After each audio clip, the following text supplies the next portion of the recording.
Welcome to this new channel.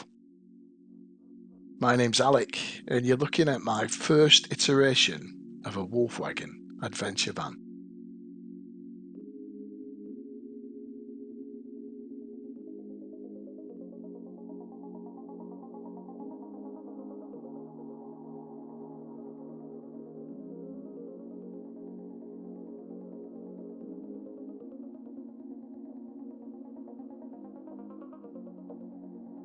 If you're looking for an adventure van with all the creature comforts that combines practicality with tons of space that's usually reserved for motorhomes of a much larger size, then this is it, and I'm going to show you how to build it.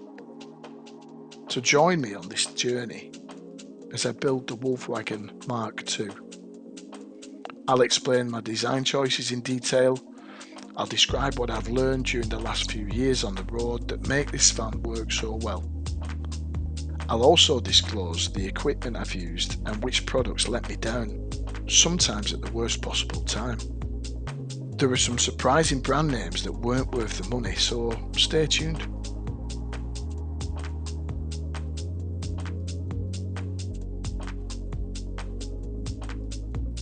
This video is the first in a series that I'll show you step by step how to turn a plain, white, empty van into a very cool vehicle with an electric drop-down bed in the most effective position for such a space. I've lived in this van for over 3 years since I converted it in 2021. I built it with snowboarding in mind and I've never looked back. Since then, I've travelled throughout Europe and the UK many times. That equates to proper real-world development in some of the harshest conditions. I've encountered lots of challenges out on the road, and this van's got them covered. During the COVID period, when our freedoms were restricted, I, like many other people, started to think differently. Without ever stepping foot in a camper van or a mobile home, I designed and converted that white van into what you see today. It's been by far my greatest adventure, the best thing I've ever created, until recently. I'm not a tradesman, electrician, joiner, plumber, an engineer. I don't have any mechanical qualifications. And back then, there wasn't a how-to guide for this particular layout. To this day, I still don't think that there is. So that's why we're doing this. To leave a legacy.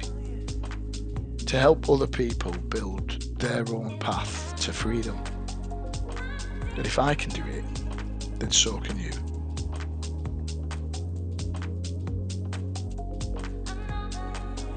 On this occasion, my strive for perfection has been a massive benefit because I got most features right the first time. Now, I'm not saying that it's perfect, nothing in life is. My fit and finish, for instance. Like I said, I'm not a joiner, but after 35,000 miles, it's whirring very well and doesn't squeak. Along the way, I did have to make a few modifications to cope better in those extreme conditions. And the Wulfwagen Mark II will be closer to perfection. That's coming soon. Now, back to the most important and impressive feature, the bed. Having it in the middle of the van has lots of benefits other than freeing up space. It's much safer not having your head or feet closest to traffic if you're sleeping in a lay-by. We don't have to make the bed in the morning or make it up before we go to sleep. You can slide the door open in the morning and watch the world go by.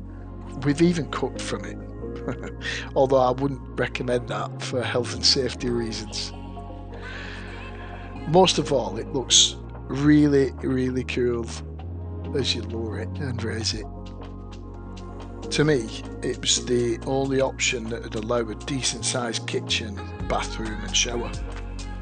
I didn't want to have to pull a toilet out from under a drawer while you're cooking, or have to construct a shower in the middle of the van. Do you know what I mean?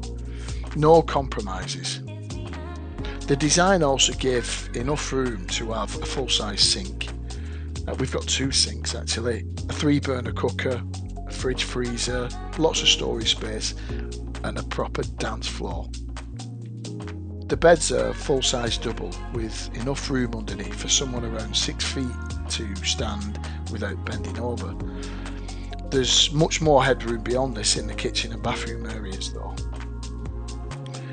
Below it there are 2 full-sized reclinable Isofix seats that are removable.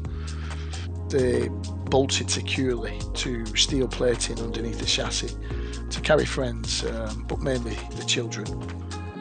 The kids sleep underneath too on the inflatable queen size mattress, and Rosie sleeps there too if she's not in the bathroom where it's really warm, especially in winter when it can be used as a drying room.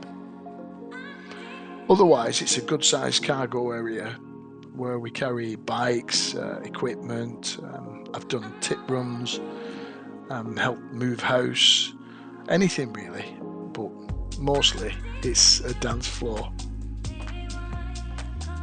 There's storage above the cab for clothes. We've got cabinets for pots and pans, shoes, cleaning products, drawers for plates and bowls and cutlery and spices. There's room for plenty of footwear too. The cargo nets stop everything from flying around.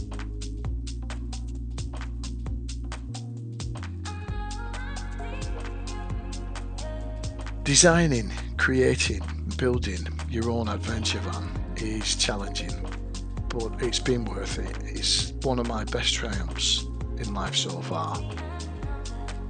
Absorbing the changing mindset that comes with being free and out in the real world is an experience I can't recommend enough. It's a beautiful land that we live in, which most people barely get to see properly. Well, maybe from the window of an airline as we fly to a different country, or pass through on a train, or from the motorway. There's lots of things to consider if you plan to escape the rat race and live in a van full time as I did. The aim is to share how to build something really special with a step-by-step guide that will help spread a sense of achievement and give people the freedom that I enjoyed and I wouldn't have found in everyday life if I hadn't have built this van.